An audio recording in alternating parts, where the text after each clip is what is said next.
So I recently received a question during a live stream asking if I could explain what are some of the numbers that are on the front of a lens when it comes to you using that on your camera, and why does that matter when it comes to your videos. So let's dive in. If you have your favorite lens, I want you to go ahead and grab it, and you can see some of these numbers represented on some of your favorite lenses that you use, even if it's a kit lens. I'm going to be using the Sony 16mm f2.8 in this example. It's about 100, 130 bucks, but not a pretty bad lens if you think about it. So this lens has different numbers on the front of it, and I'll just go around and explain what they do as we're going throughout the video. So this number right here that I'm emphasizing on this lens right now is the minimum focusing distance. You'll see that 0.24 meters or 0.8 feet. That's how close that you can get to the front of that lens element or the front of that lens before the lens cannot automatically focus on it or just focus on it in general. You can sometimes get away with doing manual focus to get a little bit closer, but you need to know what that minimum focusing distance is, so that sometimes it's not that it's out of focus, it's just literally you're too close to the lens. Sometimes in different kits and stuff that you'll buy on Amazon, they'll give you a little graphics card, and I'm showing you everything on the screen just so you can see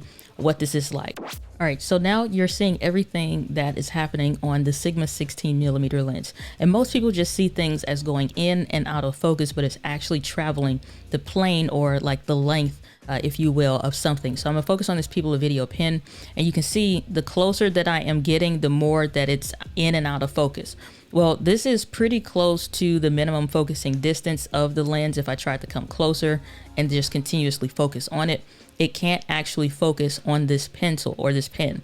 The more I move it to that minimum focusing distance of the actual lens, the more that it can see it. But you'll notice for this little graph of paper here, the more that I'm zooming, I'm traveling along that plane, and you can see what's in focus and what isn't. So this next number that you'll see on the lens is the diameter. This is like if you're gonna use a filter or if you're gonna use step up or step down rings, what size would you need for this specific lens? Most ones like the Sigma 16, they're going to take a 67, or sometimes you'll see like a 72 or 56.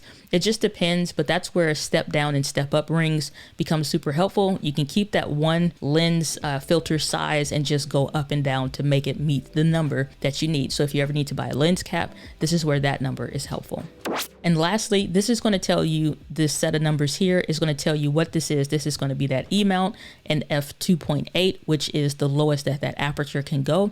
So if you see a range of numbers like f3.5 to 5.6, or just one number like a 4, that'll let you know if it has a constant or a variable aperture. A constant aperture is something like this lens here, f2.8. The Sigma 16, you'll just see f1.4 on it. The variable apertures, the f3.5 to 5.6, is telling you that as you zoom in and out of this lens, it's going to change the aperture. It's not going to sit still. So, and then this other number here is literally just the focal length of the lens. So when you're looking for a lens that will work for what you're trying to do, the numbers on the front of the lens will be helpful. So this becomes extremely helpful, especially when you're buying used gear, like let's say Facebook Marketplace or something. Not everybody will know exactly what kind of lens it is, or they may misidentify it. So sometimes you can get a bonus by buying a really old camera with a good lens on it that you're looking for, instead of just shopping for the lens by itself. And sometimes they won't know exactly what it is, or again, will misidentify it. But you'll know because looking at the numbers on the front, exactly what kind it is. You can cross-reference it to an image on like Amazon, and that makes it helpful to know which one is which. Now this becomes important when you're trying to do your video content and what will actually work for you or not, because if you're looking for something with a blurry background, it's going to be f2.0 or lower.